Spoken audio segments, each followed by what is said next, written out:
Student जी, आज हमने बात करनी है कि हमारे पास अगर दो सेट दिए हों या दो से ज़्यादा सेट दिए हों तो उनका यूनियन कैसे लेना है और उनका इंटरसेक्शन कैसे फाइंड करना है। Union, intersection and then complement.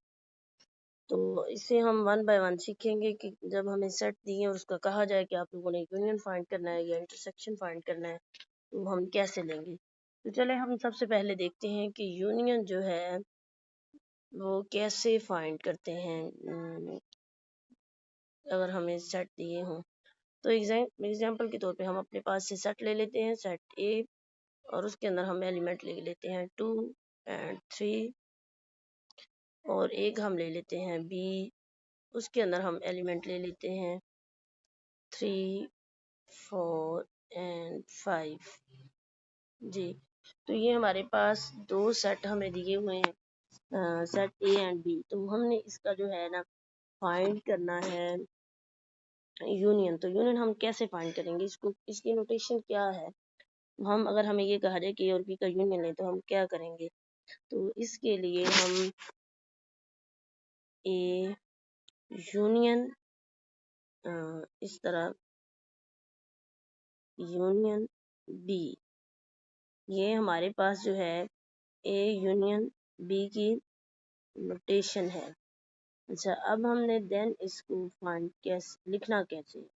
बस इसके अंदर आप लोगों ने ये करना होता है कि एक बार इसको आप लोग ऐसे लिखें। वैसे तो डायरेक्टली भी स्टूडेंट कर लेते हैं लेकिन बाद में वो इनको मसला होता है मीन के वो कह रहे होते हैं कि हमारा मिसिंग हो गया है या पता नहीं चल रहा कि क्या था इसके अंदर। तो इस तरह से लिखेंगे, आप यूनियन डालेंगे दरमियान में और फिर यहाँ पे तो स्पेस कम है, आप लोग सीधा इसके आगे लिखेंगे बी के एलिमेंट क्या है वो 3, 4 एंड 5, और इसकी ब्रैकेट क्लोज कर देंगे और देखेंगे then A union B.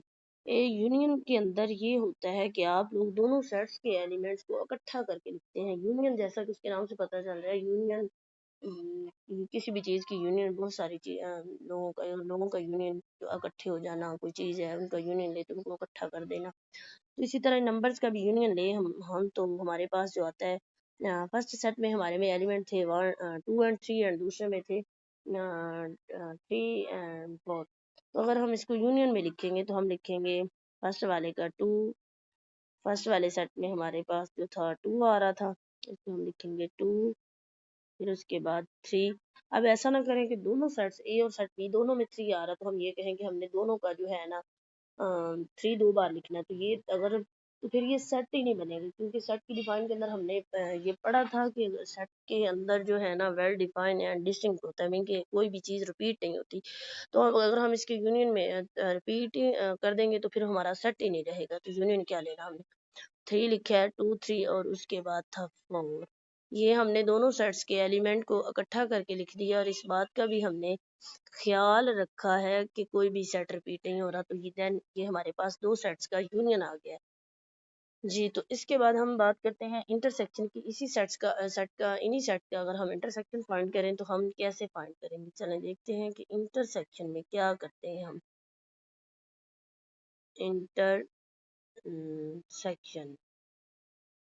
Ji, intersection जी, चलें देखें वही सेट है हमारे पास। तो इसको डिनोट कैसे करते हैं, इंटरसेक्शन को इसको डिनोट करते हैं ए इंटरसेक्शन बी। अब आप लोग देखें कि यूनियन में किस नोटेशन से हमने की है और इंटरसेक्शन जैसे हम इंटरसेक्शन में हम किस नोटेशन से कर रहे हैं। मीन के यूनियन को ऐसे यूनियन में ऐसे था जैसे यू है और अब इसकी साइड चेंज उल्टी कर दी है। हाँ जी, तो अब जो है इसको देखेंगे इंटरसेक्शन में हम क्या करेंगे।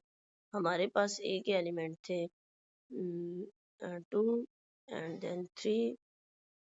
उसके बाद आप लोगों ने इंटरसेक्शन का साइन लगाना है।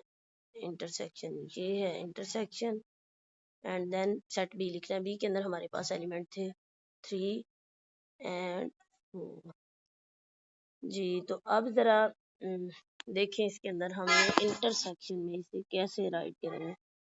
इंटरसेक्शन में हमारे पास वो एलिमेंट राइट होंगे दोनों सेट्स के जो दोनों के अंदर आ रहे हैं, मीन कि दोनों के कॉमन एलिमेंट।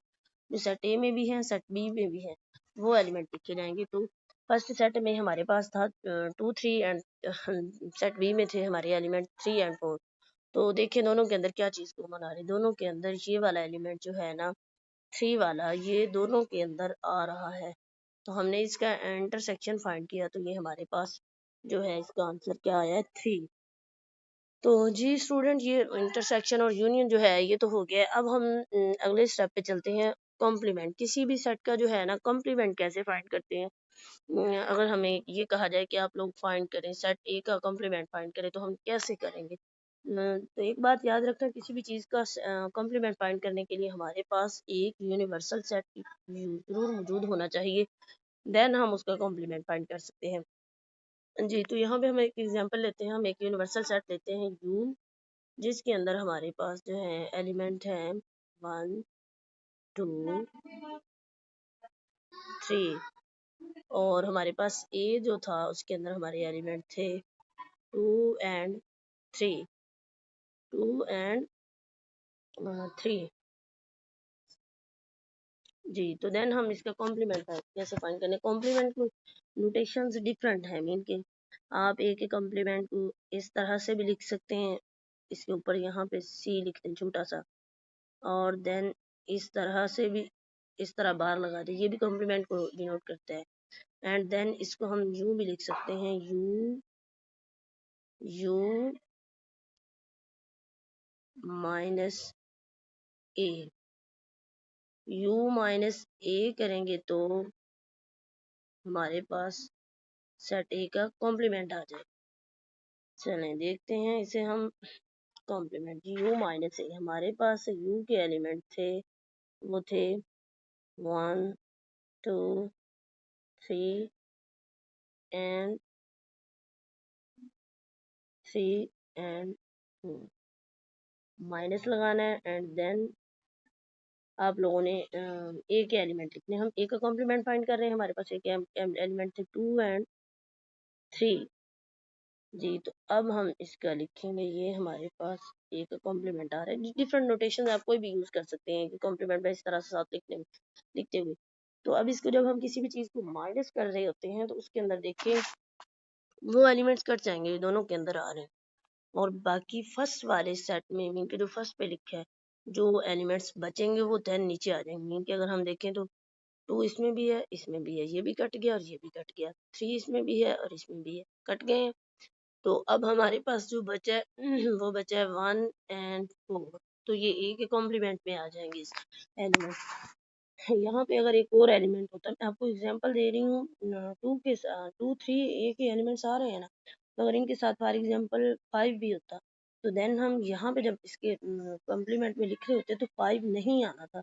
इस दूसरे सेट के अंदर मीन माइनस के बाद वाले के अंदर जो एलिमेंट बचता है वो बचता रहने दे, बस हमने फर्स्ट कट करने के बाद फर्स्ट वाले में चेक करना है कि जो बच रहे हैं वो नीचे आ जाएंगे कॉम्प्लीमेंट में।